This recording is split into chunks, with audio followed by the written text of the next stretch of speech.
Thank you, thank you. Oh, no, that's perfect. We just started. Yeah. We haven't even done We're introductions having yet. technical difficulties. Oh, okay. And for those of you in person, we've got some snacks and water over here, because I know it's pretty do along there. Yeah. Oh, Okay. Alana, we're on YouTube. It's all Okay, perfect. Thank you. With that, I will call the Human Rights Commission's Process Task Force to order. It's Monday, December 9th at 5:06 p.m. And today we have mainly procedures to review and a discussion to have. So let's start with a round of introductions via Zoom, and then we'll transfer to the room. So, hi all, my name is Ilana Lynn. I use they, them pronouns. I'm a member of this commission and chair of this task force, and I will pass it off to Joaquin. My name is Joaquin.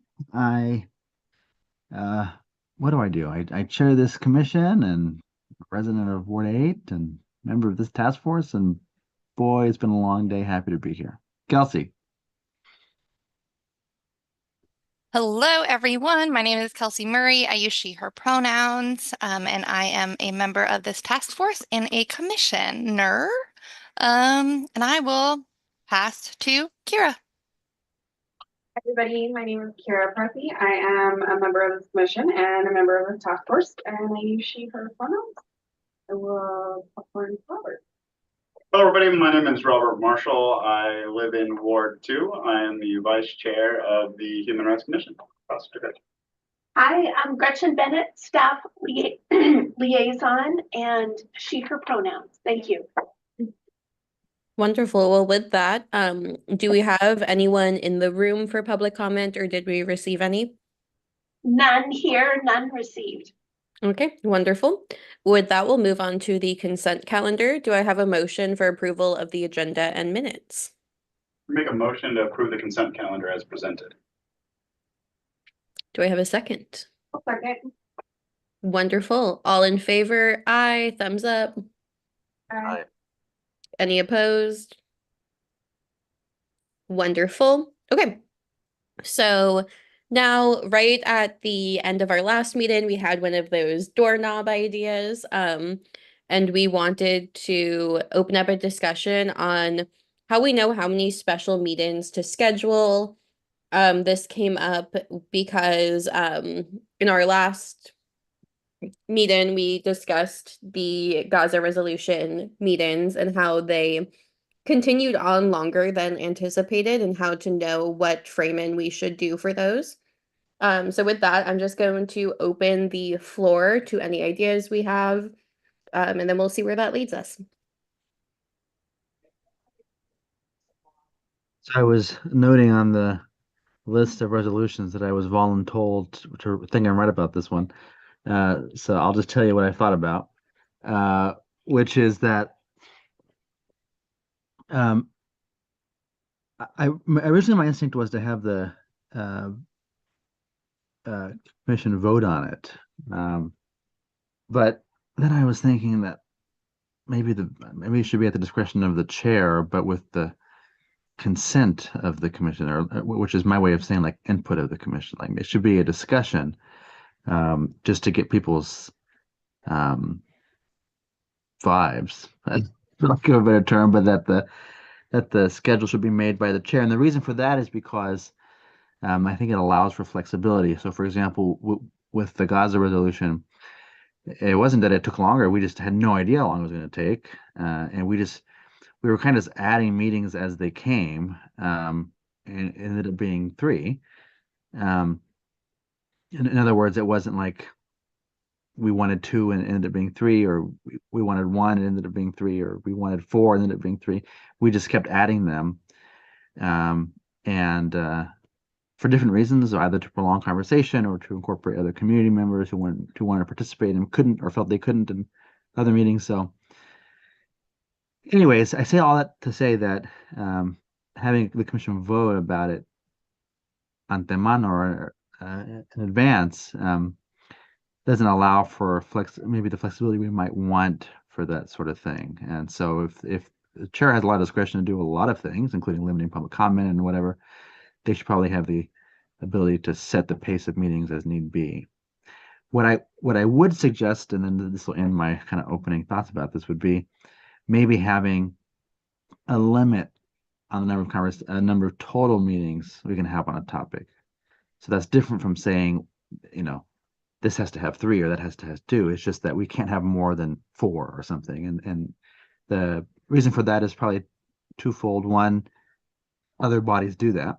That's totally normal practice, is to say, a land use hearing, there'll be 3 or 2 or whatever, and that's just what you have to decide in that time. And sometimes that means extending the hour you have, each meeting or whatever that means. So that's one reason. The other reason would be we don't want to, especially things that we talk about can be belabored to death. I mean, they can just be we can just talk about them and have nuance and nuance and nuance.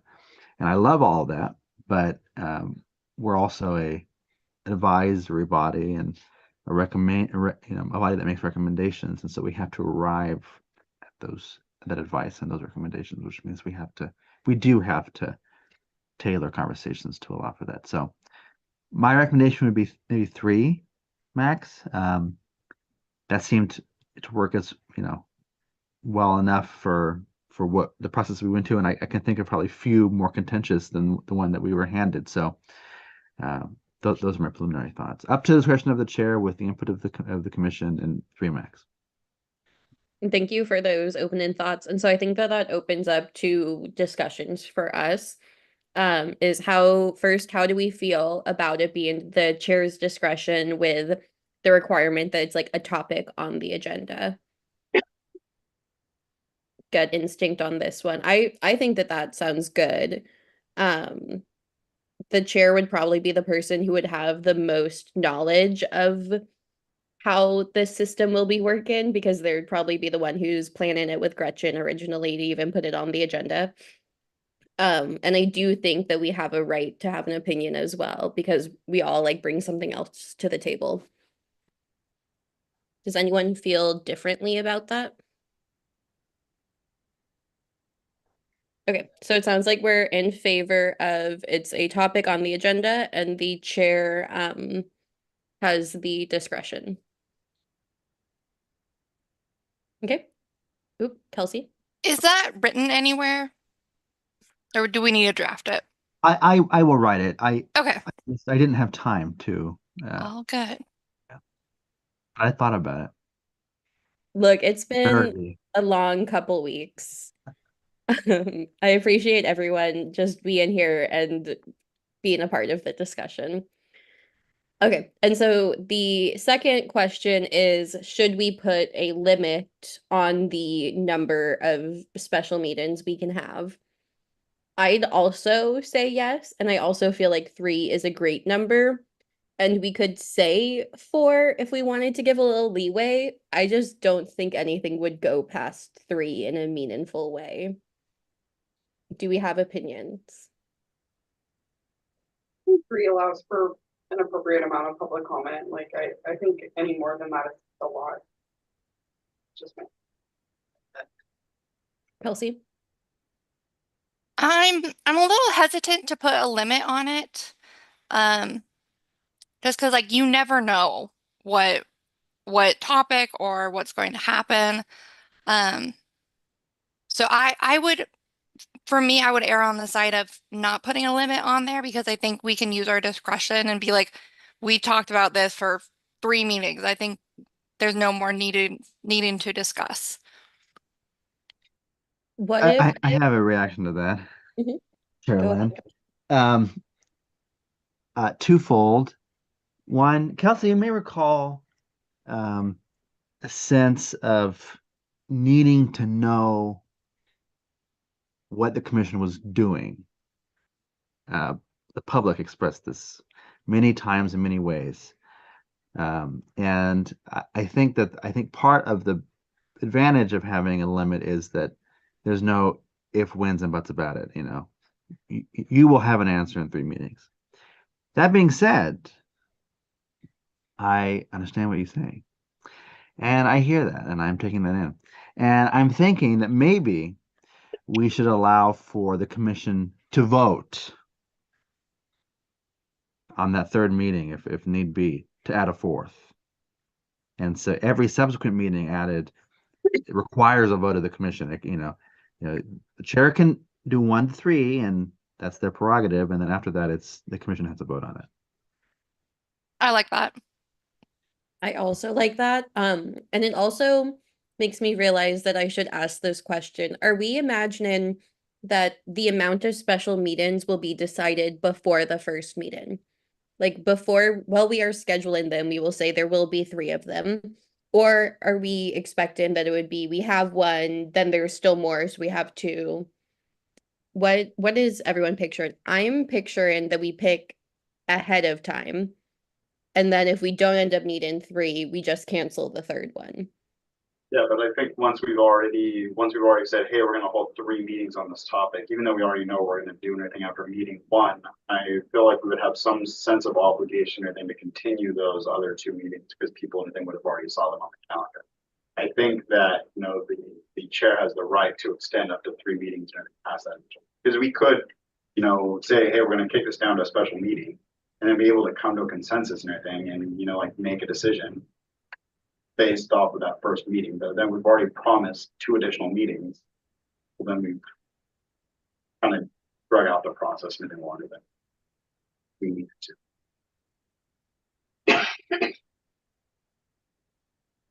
That unfortunately kind of gives the public to your point.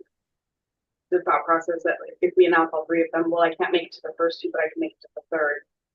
And then if we end up canceling the third, it doesn't really provide the opportunity that we're saying it does for them to speak.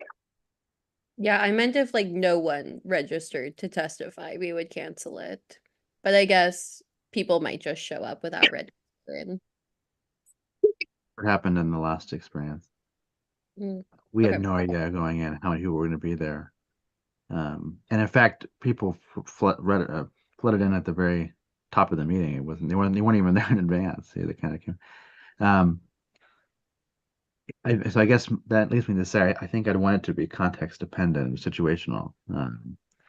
If it's, for example, just to elaborate an example, that's not the Gaza resolution, since all roads seem to lead back to that. But that's not that. We're entertaining this idea of doing this immigrant rights kind of town hall, and the mode of what Robert's Great Town Hall was like, maybe even more conversational. We could say, well, actually, in advance, we really kind of do know that it's going to be 1 roundtable with the HRC, kind of more conversation style, and 1 public-facing, town hall. And those are 2 special meetings, and chair can say that that'll be. That's an example of, well, we probably could confidently say it'll be 2. But if it's, I can't think of something, then we don't know in advance, then we should be able to have the ability to determine that as we go. Okay, so it sounds like we will have it be decision at the time. So we need to write a procedure that says the chair has the discretion of how many to schedule, and that the decision to schedule additional meetings will be made at that time. And past 3, the commission has to vote. Am I missing anything? Sums it up. I'll write that right now and I'll send it to you and Gretchen. Beautiful. Okay. Well then, is there anything else we want to say on this topic of how many special meetings to schedule?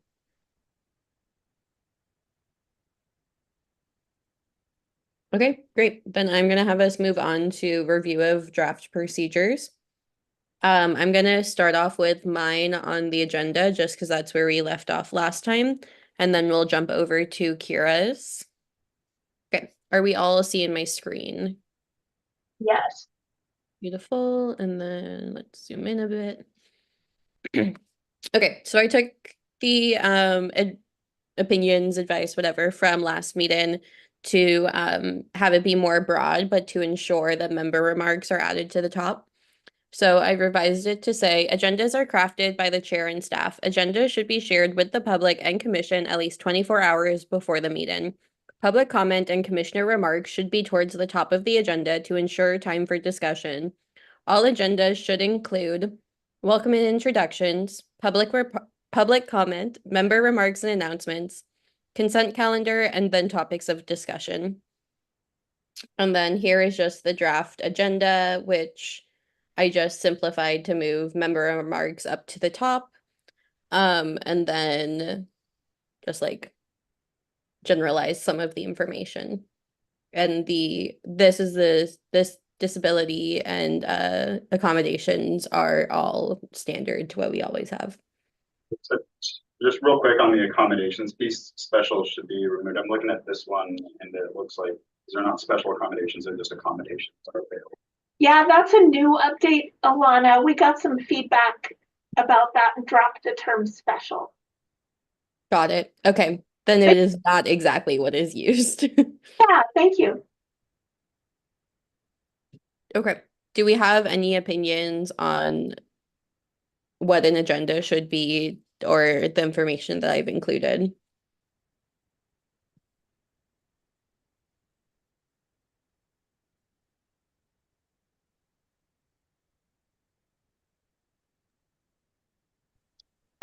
Just a small grammar thing. I think commissioners should be capitalized. Yeah.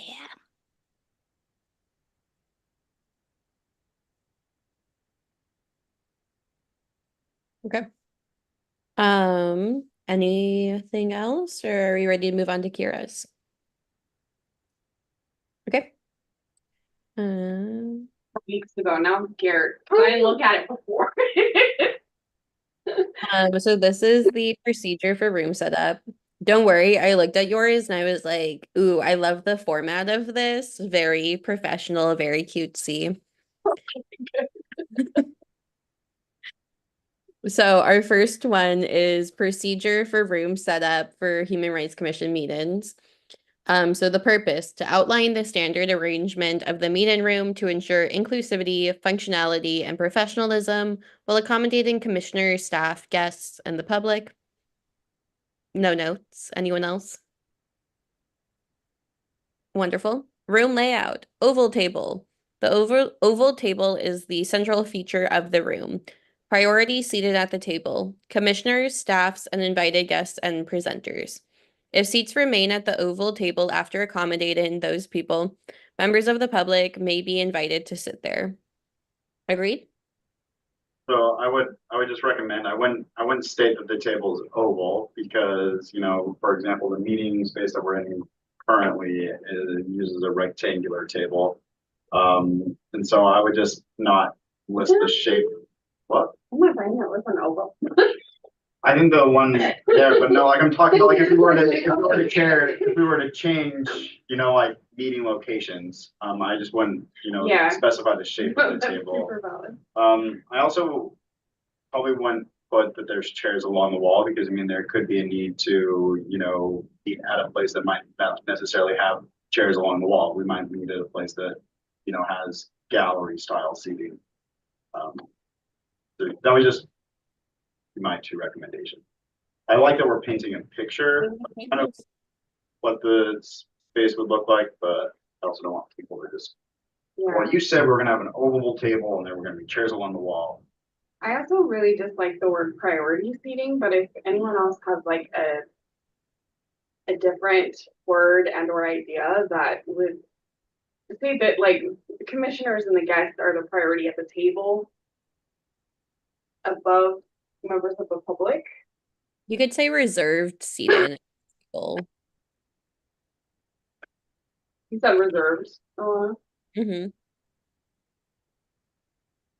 I think that would be maybe better than priority. Priority just to me sounds like I see your point. And Kelsey, I see your hand. I just want to note some changes I made while we were discussing.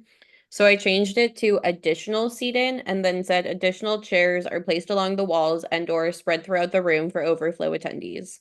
These seats are designated for members of the public if all spaces at the table are occupied. Does that resolve your issues, Robert?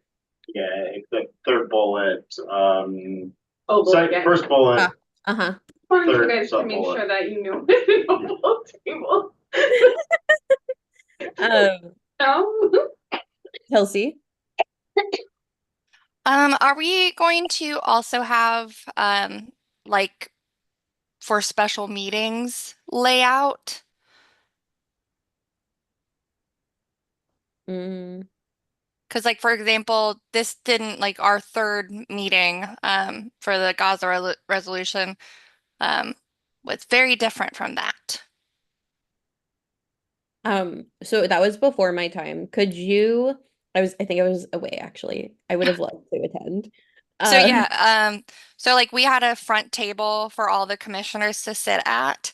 And then we had a table in front of them for speakers to come up and sit and give their comment, and then like the gallery. So like audience, seat, mhm. commissioners. Kind of similar to how city council is. Um, but yeah. What I if we, like at the end, did something about, this is subject to change, um, at special meetings or something like that. That way, because I mean, the special meeting will, the place will be Yeah. determined by how large of an event this ends up being, correct? I think we could even just maybe not necessarily have one specific special meeting, but just have that clause that the meeting space is subject to change. Based Yeah. on, location and or discussion topics. How do we feel about special meetings? Seating will be determined on a case-by-case basis. Seating slash arrangement. This is Gretchen. You might offer future HRCs the kind of the historical experience of how it really helped to clarify who's on the commission and who's in the audience. I think that's something that we came to during the course of the meetings, where in the beginning we were doing our inclusive thing where everyone was sitting with everybody. But then members of the public observed that they found it hard to know who was on the commission and who wasn't. And given some of the communications, that became important. So you might advise that at special meetings, it's just really clear. I think you've also tried to do that in your other procedures with things like table 10. But that becomes harder to see if there's 100 people in the room. Right. So having the physical difference can help. I can do like a little diagram if that would be helpful. Okay, I just added recommended. Rectangular table for commissioners at the front of the room. A seated chair for the person giving public comment, and the audience in theater seated behind the public comment area. Behind the public comment area. That to me, I would defer to you all, but that's making sense to me, and that might help future commission. And I did specify the table shape just so that way it's like obvious that you have to be facing the audience. And I feel like an oval you could start to curve. So I like that. I still think we should put the disclaimer at the end. A lot of this says, meeting, this is subject to change based on, not necessarily just for special meeting, but like in general, like the subject to change if we're in a different place or something like that.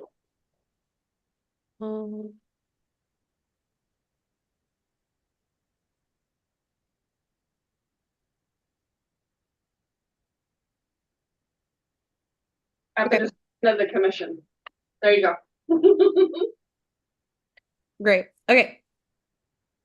Moving on, unless anyone has any more opinions, thoughts? No? Okay. Accessibility and inclusivity. Ensure clear pathways for accessibility, allowing individuals with mobility aids to navigate the room comfortably. Reserve at least one seat at the main table for a member of the public who may require accommodations. Ensure that materials and microphones are easily accessible for all attendees. Is one seat enough for the main table? And are there ways to ensure accessible seating outside of the main table? Because I'd feel more comfortable having 3 accessible seats. And I know that might be asking for a lot.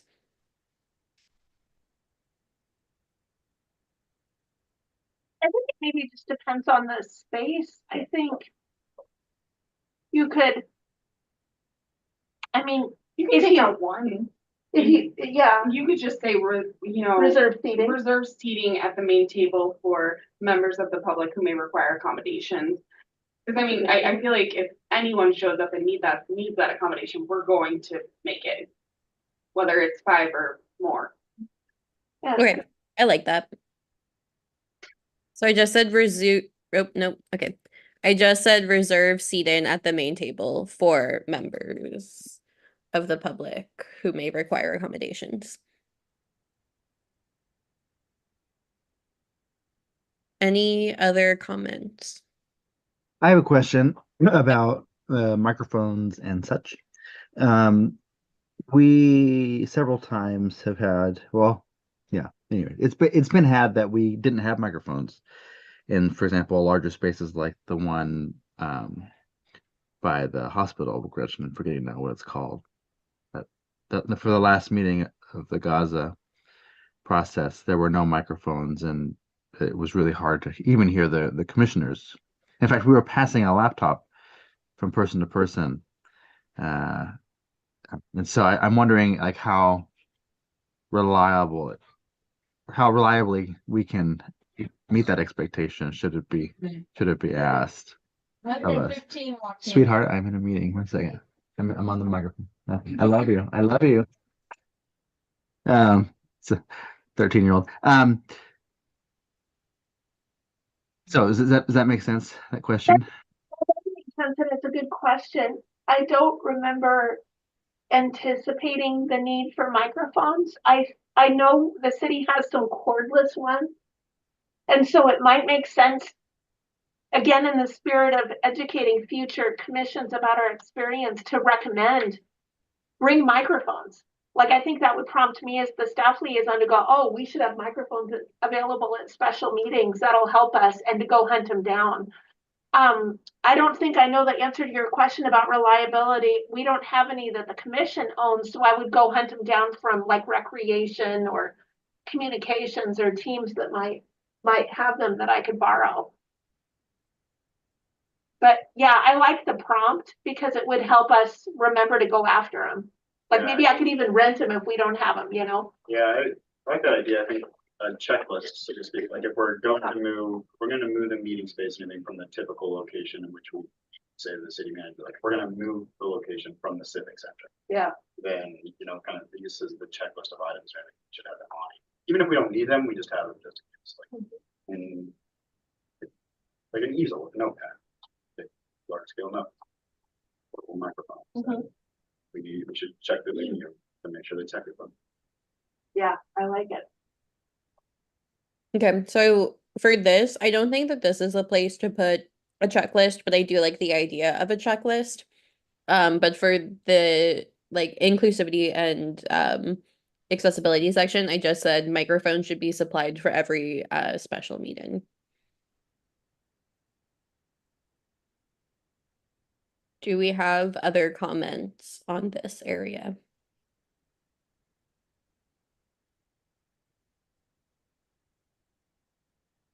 Okay.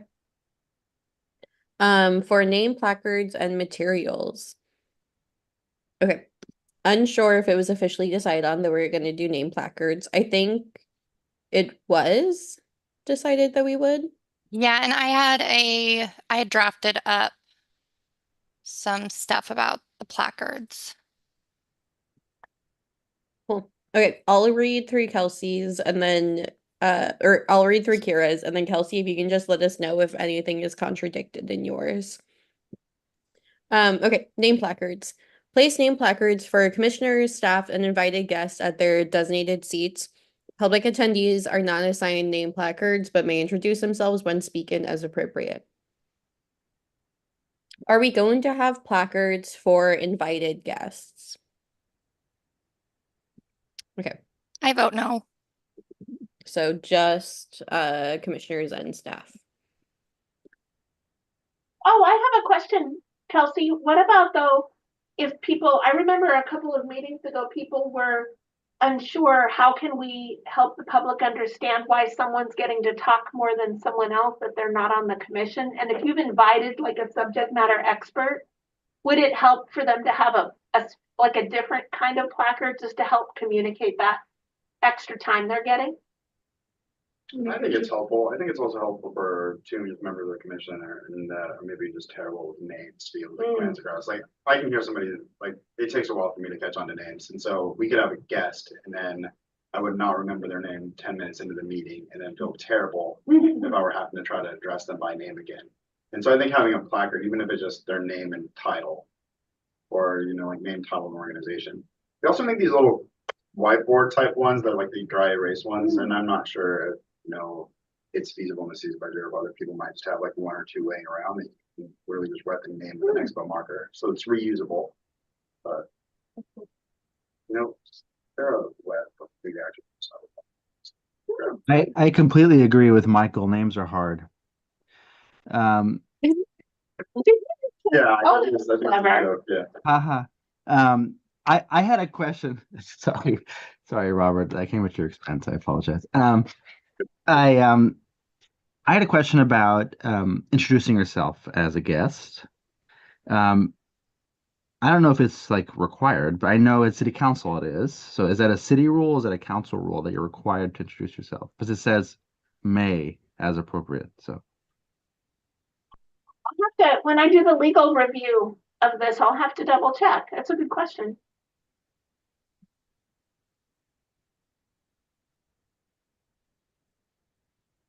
Okay, I'm just leaving a comment that we will come back to that once we confer with legal. Thank you for pointing that out. And I added back invited guests. And we will just figure out how that is doable within the commission.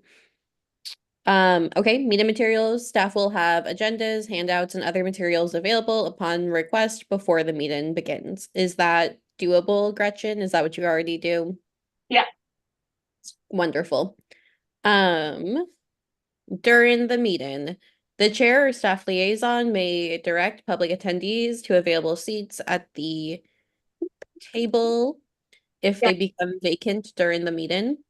Commissioners and staff are encouraged to welcome public attendees and maintain a professional and inclusive environment.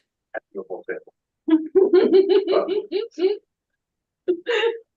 I really wanted you guys to know, okay? Questions, comments, concerns? How we feeling?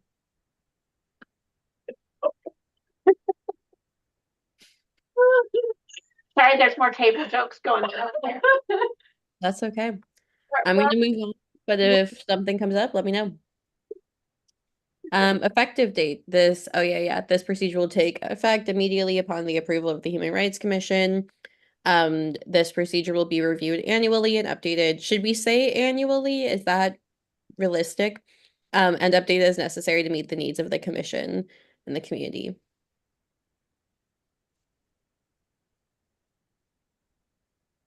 Or should we just say it will be reviewed and updated as necessary? I think taking annually out would probably be best. Okay. Wonderful. Well, then that is the first one. we should probably, though I like the idea of reviewing it periodically, but that should be probably for the whole document as opposed to individual procedures. So just we'll have to pin that for later, but I'd like to revisit that for the whole thing at some point. Yeah, I do think that what Kira was doing was like setting the precedent that this should probably be included for all of them. Is that accurate? Kira often sets precedent On all of it, but yes, that was my thought process, is this would end up being like a whole document and that phrase would be at the end. Perfect. Okay. So first one done. And we do have to end on time today, so I will be cutting us off right at 6. So we've got 20 more minutes to go. Okay. So purpose, same as the last one, right? Yeah, basically. So number 1, review of action items. The chair or designated staff liaison will summarize key action items discussed during the meeting. Each action item should include the responsible party and deadlines if applicable. Commissioners may request clarification or adjustments before finalizing the list.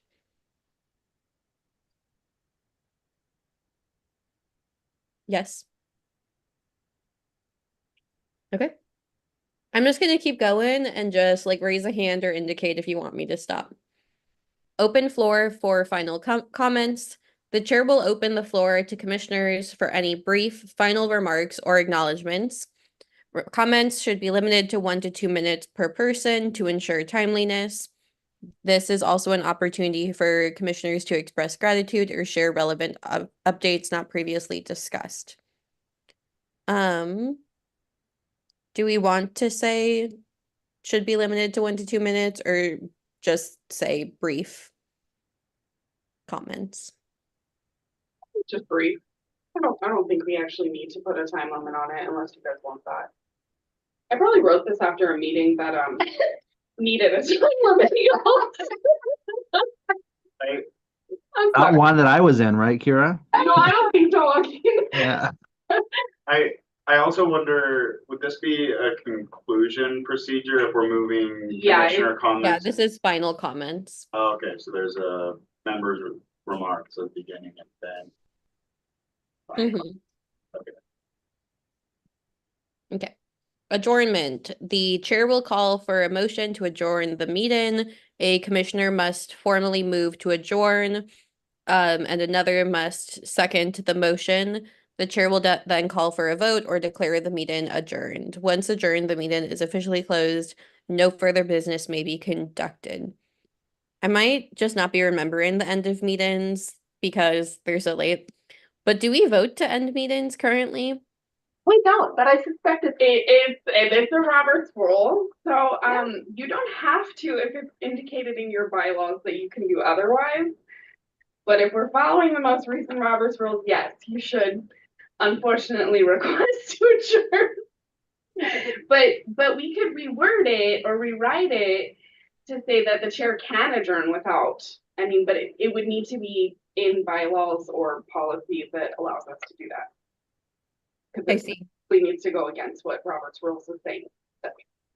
So I have a question about that, Kira. If folks leave early, like in the last 15 minutes, and we don't have quorum, how does that work? So if folks leave and you don't have quorum, And we move to adjourn. it would defect to what the bylaws say. And I don't know what ours say about that. I would have to look, sorry. I would be biased to just having the chair have the ability to declare the meeting adjourned. We do that anyways. At least I do. Every meeting that I facilitate, I always say it's, you know. Most places like to do that. There's nothing in our bylaws indicating that we do. So I can write language for that right there, indicating that, because I just did that for another thing, but I can change that to where the chair has the authority just to adjourn. That'd be my preference. I don't know what folks think about that. But Yeah. we'd have to change the bylaws to be able to do that, and we can't change the bylaws, correct? Because it's going to be universal bylaws. we are moving into universal bylaws, and I believe this is addressed there, but I need to go double check. So that's something I will double check. Yeah. Okay. I'm just going to say review in bylaws, and we will come back to this once we know what we are allowed to do. Because I wouldn't want to put like a bylaw proposal into procedure. That's something that like we should do separately. Does that make sense? Yeah, and I can double check Robert's rules too and see if it has to be a bylaw thing or if it can be a procedure. I just know that based off what I've read most recently, it has to be somewhere, and I don't remember if a procedure is sufficient, but I can check. Sounds good. We'll come back to this then once everyone's had time to review the relevant information. Okay, Post-meeting follow-up, staff responsibilities. Ensure meeting minutes are drafted and distributed within the required time frame. Share any documents or resources promised during the meeting with relevant parties. That does sound like what you do, Gretchen. Do you have, I think that's perfect. Kara, were you trying to say something? No, I just said I didn't know if Gretchen actually needed that in there, but she said it's fine. Okay, perfect. And then commissioner responsibilities, review action items and prepare for any tasks assigned during the meeting. Submit feedback or questions about the meeting to the chair or staff liaison as needed. Also sounds accurate for what we do. Does it feel like anything's missing? Nope. Okay. And then the same effective and amendment that we will have at the end of these. Okay. Moving on to procedure for interaction between subcommittees, task force, and other groups with the Human Rights Commission during meetings. Purpose: to establish a clear, consistent process for how subcommittees, task force, and other groups engage with HRC during meetings. This ensures effective communication, transparency, and alignment with the Commission's goals. Preparation for interaction. Scheduling. Subcommittees, task force, or other groups are required to provide updates to the HRC at each monthly meeting. These updates should include progress towards objectives, challenges faced, and any assistance needed from the HRC. Submission of materials, any supporting documents, such as reports, proposals, and presentations, should be submitted 1 week in advance to ensure distribution to commissioners before the meeting. Materials should be accessible, formatted for screen readers, and concise. 1 week in advance, fair? 48 hours in advance, what are you feeling?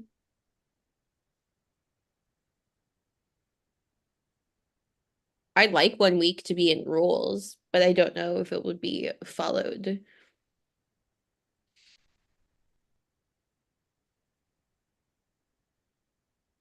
Kelsey, you look conflicted. Yeah, I just know like sometimes like if we had a guest speaker, they may not be able to give us their presentation in advance. So I think maybe we could say as early as possible. Or is that too vague? At the earliest, or we can say in advance of the meeting, parentheses, at the earliest time possible. Yeah, How about we do the opposite and say no later than, and then determine what the no later than is. Earliest just seems a little, I don't know. Early for me could be 2 hours before.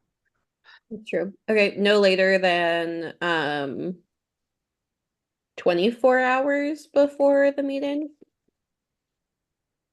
What's your sense of this, Gretchen? Yeah, I was just trying to think of scenarios. I think it might need a little definition. We can also just put anything, accommodations and anything. Accommodations to the time frame and everything must be sought by the staff, like with the staff liaison.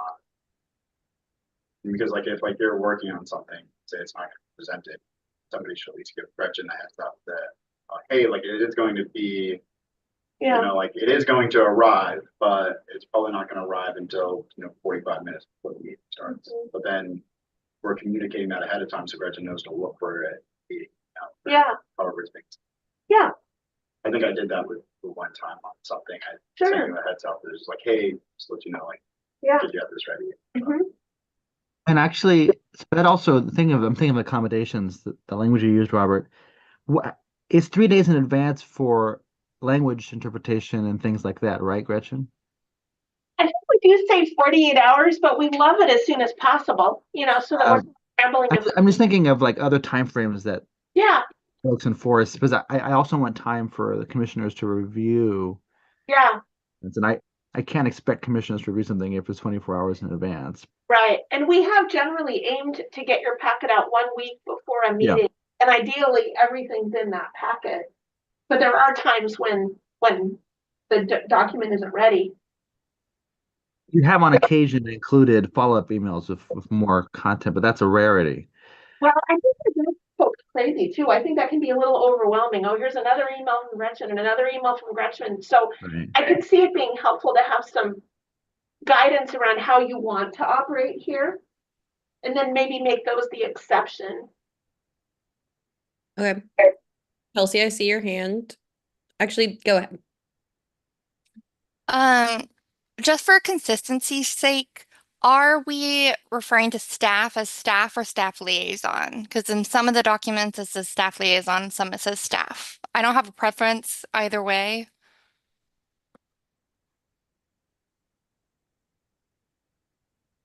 Gretchen, do you have? No preference. You can go to staff just to be simpler. Yeah, I was gonna say, if we drop the liaison and all of it, I can go back through and do that if you want. I mean, 'cause liaison's not really a great word to use anyway. If we were gonna use it, it should be representative or something. This begs the question. I know one thing I wondered about during our meetings about Gaza is the public comment that was coming in advance. And I'm not sure that maybe would be relevant, here, but my experience was that I was receiving written public comment, right up to the meeting. And what I was trying to do was like batch and send so that you'd have a chance to read it, but then I'd continue to get some. So then I'd batch and do another send, and then I'd batch and do another send. And I don't know if the commission's preference would be 1 week before the meeting, you get everything. And then maybe there's another marker 48 hours before the meeting, and then anything else is just walked in, as opposed to, or do you want the trickle of emails? Do you want me to always send it to you as soon as it's practicable after I receive it? I think that would be interesting for me to just know the commission's preference. I found myself trying to gauge that.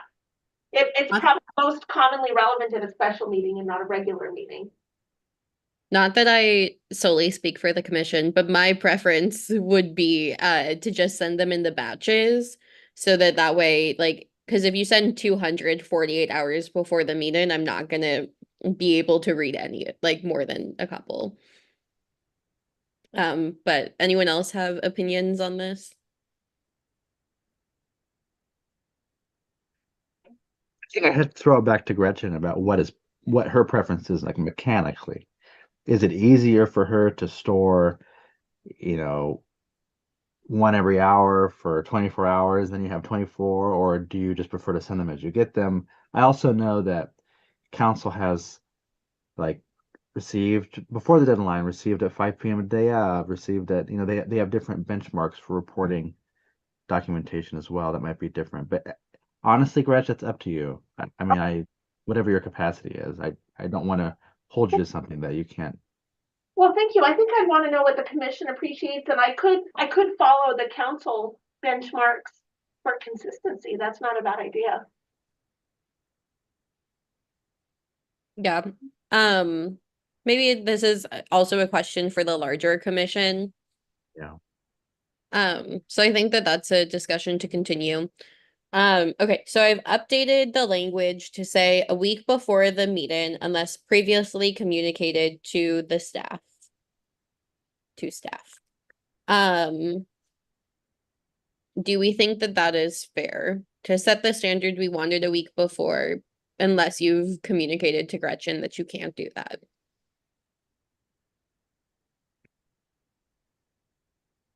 Okay. Note in the time, you've got 6 minutes left. Does anyone have any announcements or remarks they would like to make? Okay, great. I'm gonna try to finish this one and then we'll adjourn for the night. So, presentation structure. A designated representative from the subcommittee, task force, or group will deliver the update. Presentation should be concise and focused, ideally no longer than 10 minutes unless otherwise approved.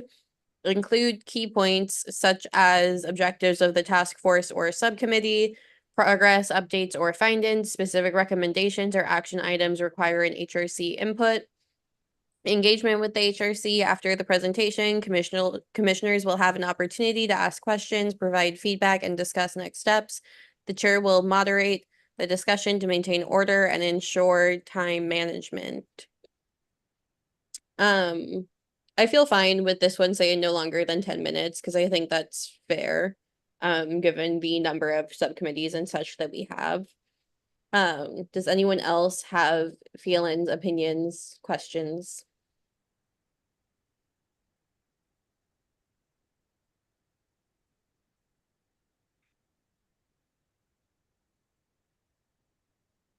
Okay, great. I'm going to move on then. Decision making and follow-up, action items. Any decisions, recommendations, or assignments resulting from the discussion will be recorded in the meeting minutes. Subcommittees or task force are responsible for incorporating feedback and reporting progress on agreed action items in subsequent meetings. Yeah, We put that committees or task forces are urged to consider. Like, I would say are responsible for incorporating. I mean, we could have, like worked on something as, like a committee or a task force for, months and months. And then somebody's like, you know what, all of a sudden, like, I want, this to be incorporated. It derails the entire thing. And now we've got to, essentially like respin our wheels. I mean, they would have had the chance to provide that input and everything by being, attending, the committee meetings or asking to join. I hate saying we will input every idea that somebody brings to the table. Yeah. If I they think that's fair. show engagement. So our urge to incorporate feedback and report on progress on agreed action items in subsequent meetings. Do you want consider instead of incorporate? Yeah. Say yeah. Or, yeah. Maybe instead of saying urged, encouraged. Yeah, that was the other.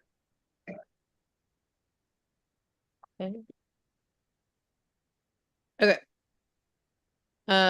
Conflict resolution, not sure if this is needed. Let's see. Any conflicts or issues arising during the interaction between subcommittees, task forces, and the HRC should be directed to the chair for resolution. If needed, the chair may involve an impartial moderator to facilitate resolution. I think that's fair to have. I think in this section though, we might want to clarify, are we talking about the chair of the commission or the chair of that specific task force or committee? Because, now we're about committee and task force concerns, but maybe it would just be helpful to clarify which chair. I was thinking chair of the commission. Is that how others feel this should be interpreted, or do they? Because it's about the interactions between these entities. And so, like, it might be multiple chairs of committees involved and so on. Does that make sense? Yeah, and I also think it's the chair of the commission's prerogative to kind of keep the pace, as it were, to kind of build a culture of collaboration. So any breaches of that or any concerns or conflicts should probably be directed to the chair anyways. Okay, the chair has spoken, so let it be so. Great. So I just clarified that it would be directed to the chair of the commission for resolution. And then the usual effective date. Okay, great. And we have finished right on time, everyone. Do we have any 1-minute ideas, thoughts? No. Really getting somewhere. This has been good. This is good. I think is my next step to review all of it into consistency and share a draft with our legal department before our January 13th meeting. Yes, that Right. is the next step. And could you, if you don't mind, follow Kira's format in if everyone else agrees with that? Happy to. Does anyone oppose following Kira's format in? Okay, wonderful. Thank you so much, Kira. And Gretchen, big thank you to you as well. Okay, with that, I am going to motion that we adjourn in case that is what the rules are. Can I have a motion? I move that we adjourn this meeting. Perfect. Do I have a second? Seconded. All in favor? Aye. Wonderful. See most of you guys in 1 minute. Bye.